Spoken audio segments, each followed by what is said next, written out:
Well, I did it. My very first artist fair slash market. I'd never been in one. I'd been in, gallery shows and museum opening and museum shows, but I've never done an artist fair or artist market. And I learned a lot about my paintings and myself. And I have a lot of tips to pass on, as well as a personal insight that I had that was really super important to me. And I wouldn't have had it if I hadn't have gone to the art fair. And that's towards the end. Hi, my name is Jeff. I've been painting in watercolors and oils for 35 years, and welcome to my studio. A little bit of background. My girlfriend does collage, and she picked it up pre-COVID and then really leaned into it during COVID. And we started dating, and I said, you know what? This stuff that you're doing is really, really good. The composition's great. Your thoughts are great. The way that you're doing everything is awesome. And she was just like, oh, yeah. But I encouraged her, and she kind of called my bluff because she said, well, let's get into this artist market in August. And I was like, okay, I've never been in one, but I'll do it with you. You had to be juried in, and we both got juried in, and we shared a booth or a stall, whatever you want to call it. Now, the market was on a Friday, and I wasn't really thrilled about that day. And it wasn't really an artist fair because it was just a one-day thing. It was a Friday, so I had to take a day off from work. It wasn't the best timing. It wasn't like a holiday or a holiday weekend or anything like that. But we had, I was like, well, we'll go ahead and do it. I'll go ahead and do it, and we'll see what happens. And there was an artist fee. So we both get juried in. We're going to share a booth. And boy, we had so much fun planning this. Actually, there was a lot to plan. So my girlfriend had never sold anything before art-wise. So she had to get a lot of printing done. I looked at this as more of a studio sale for me. And what that means is that, as an artist, and like I said, I've been painting for 35 years, I've got a lot of unsold work around. And it's good work. I think it's good work, but they haven't found their owners yet. So I would thought, well, and stuff tends to accumulate and pile up, and you got to store it. So I thought, well, I'll put that on the table and see what happens. It won't be at my regular prices but at least I'll get something for them, and they'll find a good home. I lowered my prices, and I had a display made of the price list, and I put that up in a very prominent place. So for setup, get there early. I mean, we had a lot to do, and we had to set up both sides of the booth and position the artwork. We had stands, we had chairs that we had to get, the tables, tablecloths, all of that stuff had to be set up and arranged. And I think we got there about an hour early, maybe an hour and a half, and it took us a bit. And the last thing I did was I put down some business cards and some stickers that I've made up for my website, and then I took a seat. I was really curious about this experience. It's the first time I'd ever done it. I've been to many art fairs, art markets as a buyer, but I've never been there as a seller. So I was intrigued to see what would happen. And it was so positive watching people's reactions and their comments. Like I said, I've been in gallery shows and museum shows, and what generally happens there is you're not camping out next to your work. You're mingling, you're talking to people, you get engaged in conversations, and you're wandering around and you're looking at the other artwork there. So you're not right there in front of you, at least I'm not, right there in front of your artwork so that you hear everything that everybody says about it. But when you're in an enclosed booth like that, it's tight, and everything that everybody says, you can hear it. And I'm sitting right there. And it was so positive. It was so positive. Everybody really liked what I had. They liked what my girlfriend had. Um, but a couple things, stood out to me. Despite having a price list, people still asked or turned over the paintings looking for the price. Um, Another thing is, people are looking for a deal. That wasn't exactly my crowd. Now, I had lowered the prices on my paintings, but um, you know, the artist market on a Friday is not Art Basel or Miami.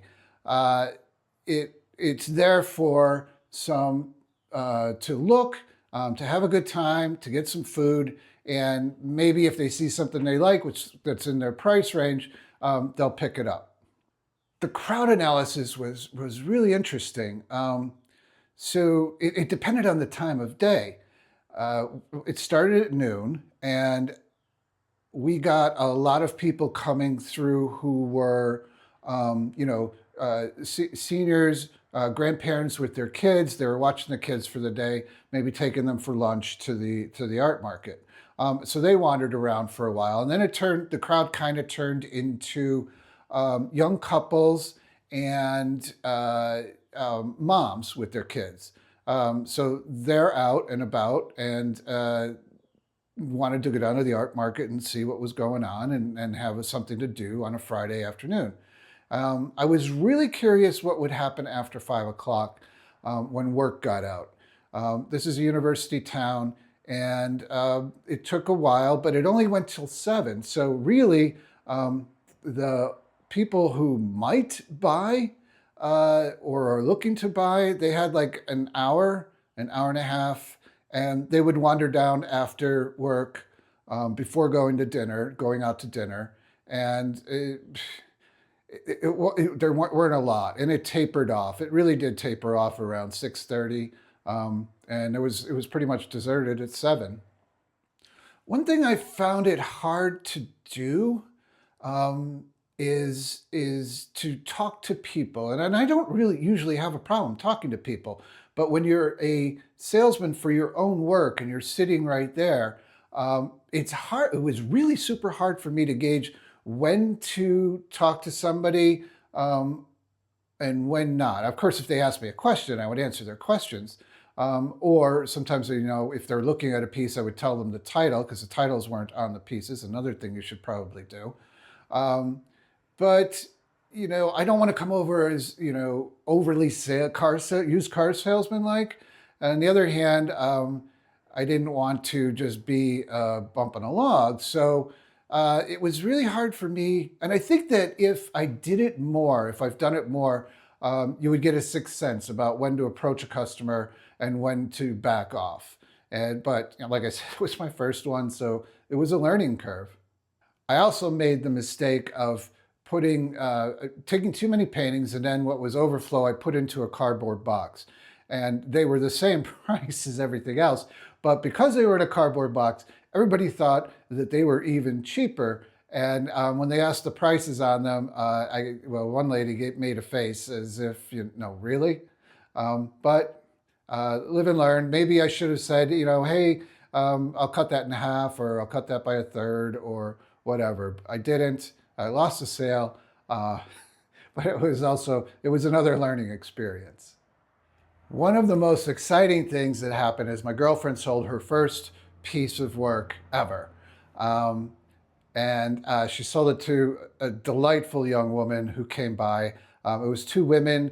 They were both graduated recently, have jobs, and they're in education. They were back at their alma mater, and they really liked her stuff. And they spent a long time talking with her about her pieces, and then they bought a piece, and then she sold a few more. So we found out her demographic is basically young women. Um, my other personal insight is, or my other insight that's very personal, is that, let me lay some groundwork for this. So, in my 35 years of painting, I've done basically three different motifs. I've done, of course, landscapes, I've done figures and portraits, and I've painted the occasional still life. But one thing I always loved doing was painting nude figures, particularly nude females. But 6 or 7 years ago, I had a real crisis, especially around painting nude figures, because I became aware of the male gaze. And how important it is in our society to address the male gaze and the objectification of women. And just to tell a really quick story that also emphasizes this is that the university that we have there's a university nearby that is an Ivy League university. They have a collection of Greek plaster casts that is incredible. It's like one of the best in the world. And I was talking. The collection is not run by the art museum. It's actually run by the classics department. And I was talking to the professor, and she said that she can't really show stuff around campus because of the male gaze. She's gotten complaints from female students about it, which I can totally understand. I get that. She's frustrated because these are classic Greek nudes, and she wants to present them to the student body, but it's really, really super hard for her to find the balance between what is acceptable and what is not. And yeah, and I felt her pain. So I'm internalizing all of this stuff and thinking about it really hard, becoming aware of it, and looking at other artists' work throughout history, and seeing what the issue is. And like I said, I always enjoyed painting the figure, especially the female figure. But galleries didn't really want them, and because they didn't sell, so it was just me painting because I liked doing it. They did get juried into some museum shows, didn't sell. I did have some success selling them online.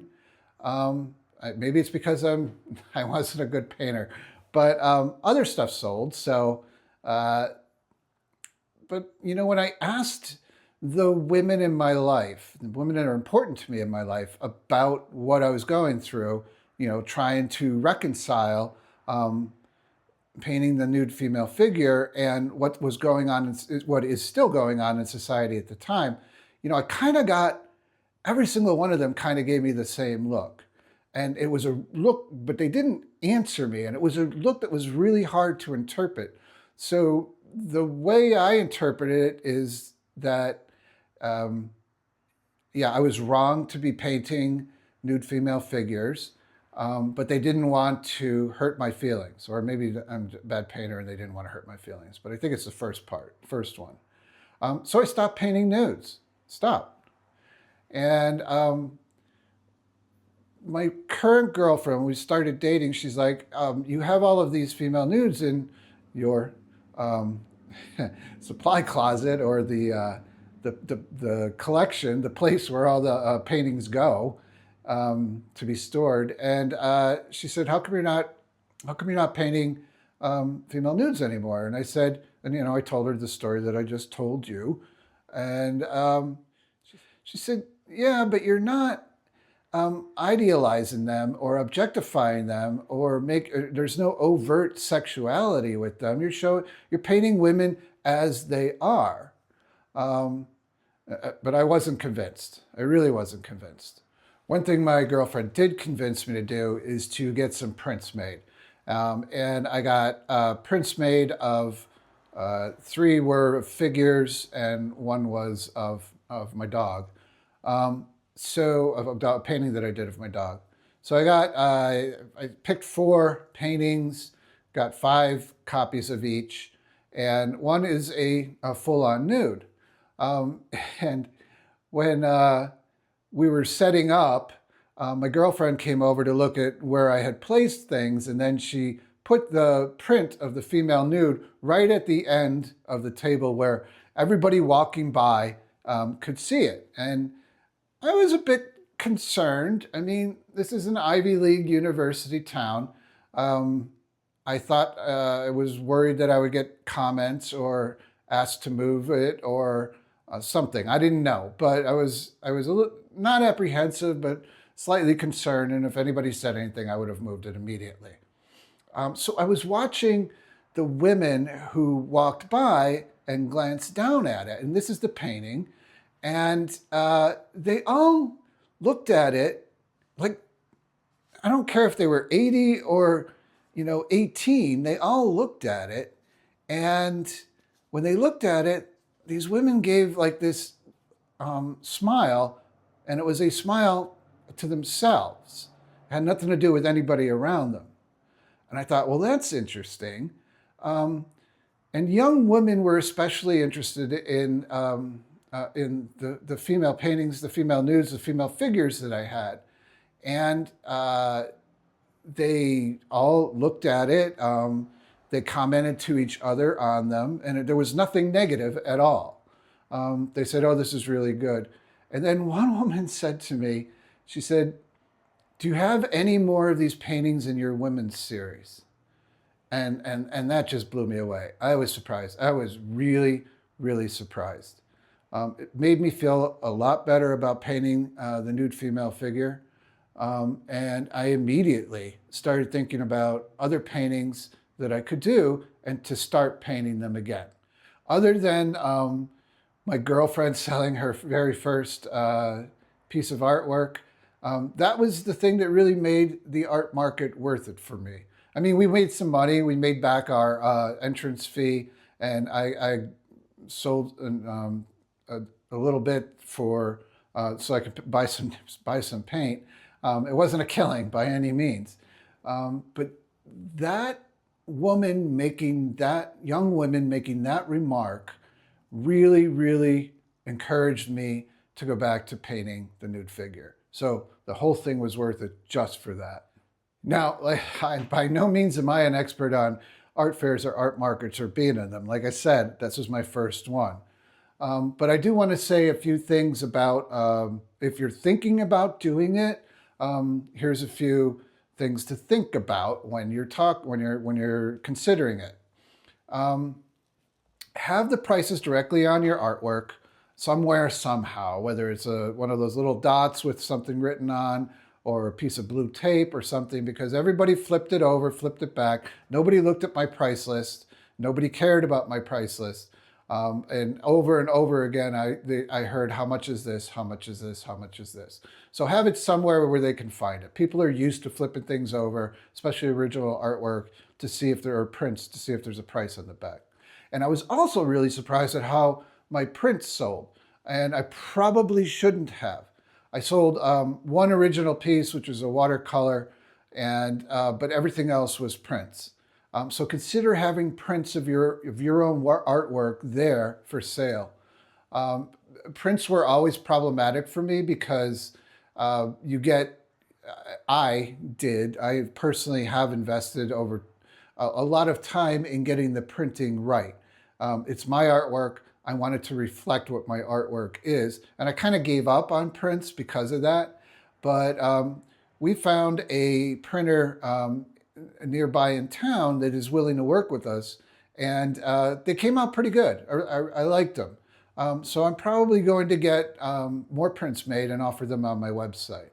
But anyway, long story. On the subject of prints, the girl across the aisle from us did watercolors of there were kind of illustrations of she would have like scientific illustrations or something like that. So she'd have New York State apples, and she'd have every apple like this big on maybe a 16 by 20 or 11 by 14. And they were all watercolors. So she was doing prints, or New York State fishes, or flowers, or something like that. She would have, and oh my God, I think she sold out. Or if she didn't, she came pretty darn close. I didn't see what the prices were on them, but her booth was mobbed. So I think that they were very reasonable prices, and people really liked what they saw. And it made sense because that's something that you can hang in the kitchen or around the house. But if you have original artwork, be prepared to lower your prices for the artwork significantly. I, the woman, maybe I lowered mine too much. The one woman who bought one of my watercolors, and it was a framed matted watercolor, she asked how much it was. And when I told her, she's like, seriously? And at first I thought, she thought it was too much. But then she goes, I'll take it. So I'm like, maybe I should have. But that's the only original piece that I sold. Everything else was prints. And the organizer of the art booth came by, and this is important, I think, is don't be pretentious. Because she told the story of a woman further down in the art market who had, her paintings were selling for thousands and she had them up, who complained about the fact that behind her, and it had to be 70 yards behind her, was the coffee truck. And she didn't like that because her artwork needed a backdrop. And I have to agree with the organizer of the thing. You knew what you were getting into. This is an art market. On Saturday and Sunday, it is a farmer's market. It is covered, but it's open on the sides, and this is what you get. And she almost pulled out, but I guess she got a cloth backdrop and then hit it. And I walked by, and it wasn't well lit because she had put the cloth backdrop up. But another thing is interact with the customer. It's hard. Like I found it really hard to figure, like I said earlier, figure out when to interact and when not to interact. But at least, say hi. And if you have any questions, ask me, I'd be happy to answer them, that type of thing. Don't hover. I must have a really bad demeanor when I'm like, or something, because when I took a tour around the art market, my girlfriend was selling my work, and she's much more approachable, which I'm very happy for her. But and my last thing is have fun. Have fun doing it. It was so much fun planning this, talking about it, getting all the equipment together, discussing it. It was like, before, and I said this, it's like planning a vacation. Even though it was, 7 hours on a Friday, we had a lot of fun doing it. And I hope that you do too if you decide to do it. Thanks for visiting my studio. And remember, if you support the arts, then buy originals, unless they're prints from the artist. Thanks.